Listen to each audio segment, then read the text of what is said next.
Olá, você está no canal O Caçador de Curiosidades. Hoje vamos falar de alguns nomes interessantes que falamos no dia a dia e às vezes nem sabemos por que estamos falando. E a gente vai tentar ensinar algumas coisas legais, algumas coisas engraçadas, interessantes, para deixar o assunto bem gostoso e bem saudável, bem tranquilo. Vamos lá! O primeiro nome que nós vamos ensinar hoje é o nome do advogado do diabo. Muitas vezes falamos, você está dando uma de advogado do diabo, você está sendo o advogado do diabo. E eu vou contar para vocês de onde surge o termo o advogado do diabo e vocês vão ver que é muito interessante. O advogado do diabo vem do eclesiástico.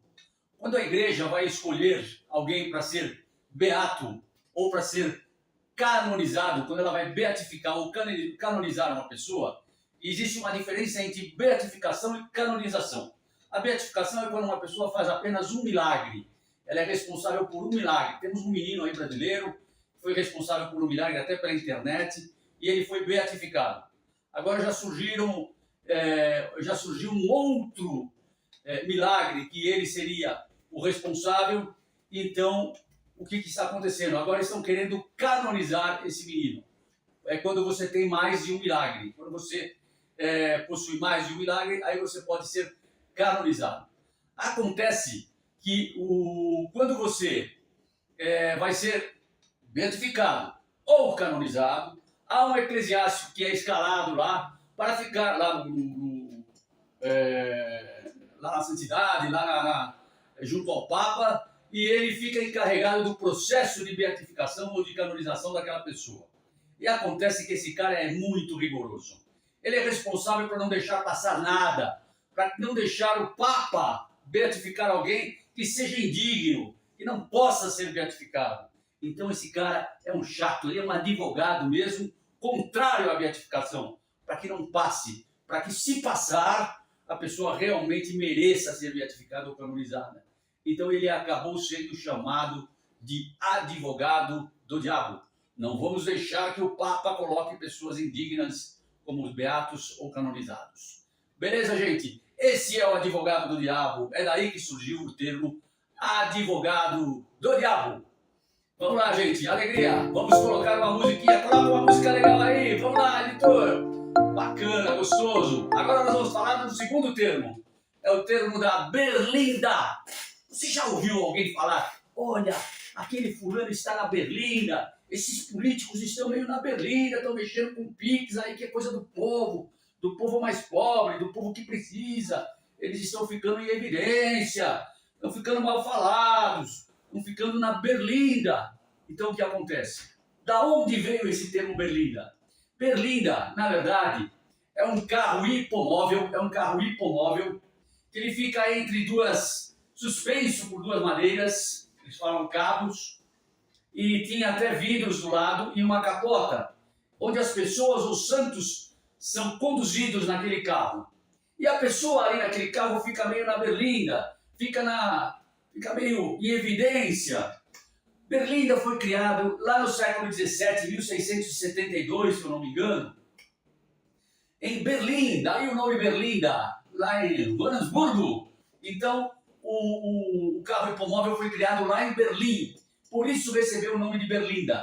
E outro fato histórico que contam é que havia uma brincadeira nas prendas, nas festas com prendas, em que as pessoas que participavam da brincadeira, a prenda, eles escolhiam uma pessoa e essa pessoa tinha que ficar lá no local e tinha que ouvir de todo mundo as suas qualidades e os seus defeitos. E aí ela ficava na berlinda. Então é por isso que você, quando disser que uma pessoa está na berlinda, é daí que veio o termo berlinda. Legal, gente? Então, agora você já sabe, e eu vou mostrar algumas berlindas para vocês. Até o Dom Pedro II tinha uma berlinda. Conta a história. Existem duas histórias. Que a Marquesa de Santos, quando conheceu o Dom Pedro, ela estaria numa berlinda. E a outra história é que ela foi encontrar com o Dom Pedro e o irmão dela, que era amigo dele, era conhecido dele, lá na Câmara Municipal, que ela foi pedir um favor para ele em função da separação dela com o ex-marido dela. Então, na verdade, existem essas duas histórias, mas uma delas diz que a Marquesa de Santos estaria numa berlinda quando conheceu o Dom Pedro I. É isso aí, minha gente. Então a próxima história foi a Berlinda. Berlinda. Agora nós vamos falar de uma outra história muito legal, muito bacana, que é a história de um termo que a gente usa aí no dia a dia. É quando a gente fala, isto é bom a beça. Você já falou? Nossa, isso aqui é bom a beça. É bom a beça. Então, eu vou contar a história do bom a beça para vocês. Bessa, Gumersindo Bessa. Gumersindo Bessa, em 1903, um jurisconsulto, ele era advogado, jornalista. O que aconteceu em 1903? O Brasil acabou discutindo muito com a Bolívia o terreno que hoje é o Acre. Aquele terreno não pertencia ao Brasil efetivamente, muitos brasileiros já utilizavam aquelas terras, mas aquelas terras eram consideradas da Bolívia.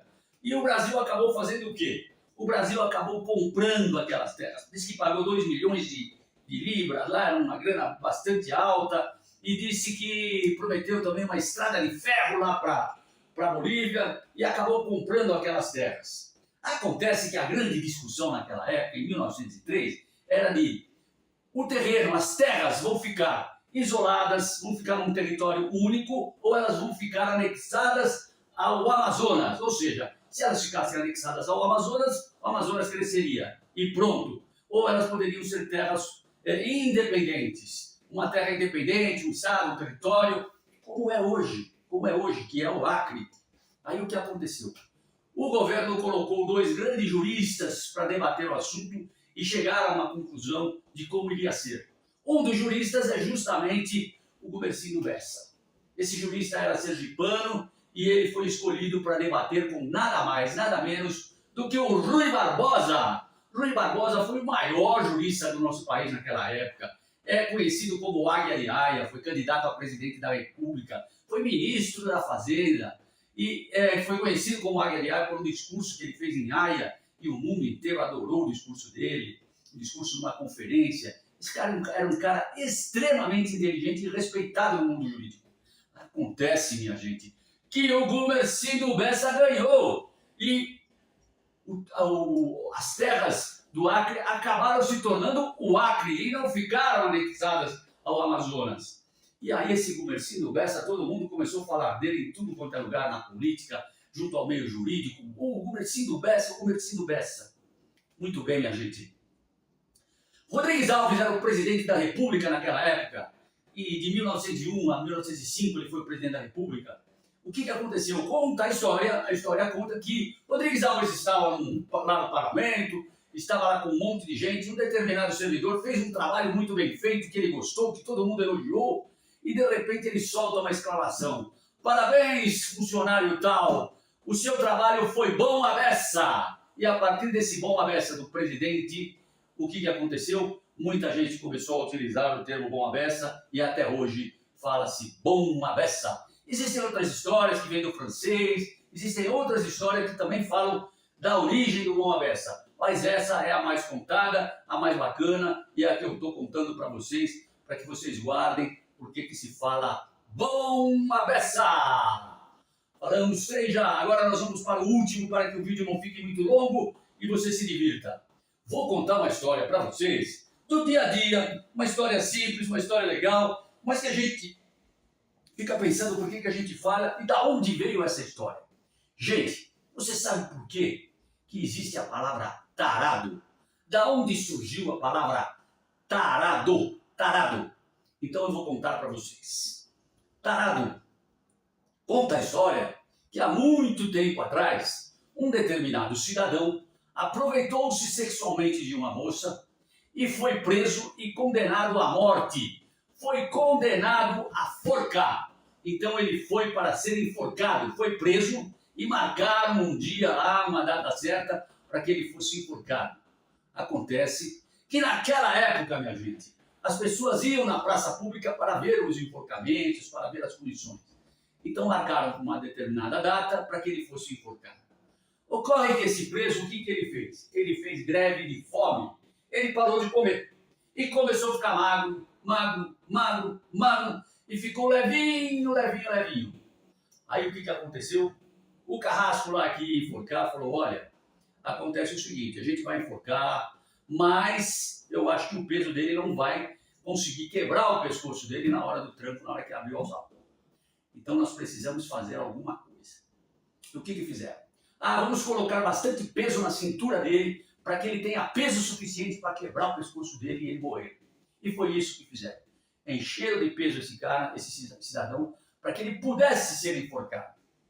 Na hora do enforcamento, alguém disse, espera um pouquinho, ele está cheio de peso, vamos tarar esse cidadão para ver exatamente quanto ele está pesando para que a gente deixe anotado direitinho e quanto tem de tarar. Vocês sabem que quando você vai tarar um prato de comida, você vai fazer a diferença entre o prato e a comida para saber quanto a pessoa efetivamente comeu de comida. Você tem que descontar o prato. Um caixote de tomate, a mesma coisa. Qualquer embalagem tem que ser tarada para que você compre só o produto e não pague pela embalagem. Então eles disseram, vamos tarar esse cidadão. Tiraram todo o peso e tararam aquele cidadão ali no momento para saber quanto ele estava pesando. E de repente o carrasco grita, ele já foi tarado, ele já foi tarado. E aí as pessoas que estavam lá começaram a dizer, ele é um tarado, ele é um tarado. E a partir daí ligaram o problema do crime que ele havia cometido, que foi um crime sexual, do estupro, do abuso sexual, e aí começaram a chamar aquele criminoso de tarado. Beleza, minha gente? Pessoal, eu vou pedir uma gentileza. Não esqueçam de meter o dedo aí, dar o seu like, se inscrever no canal para ajudar o Marcelão.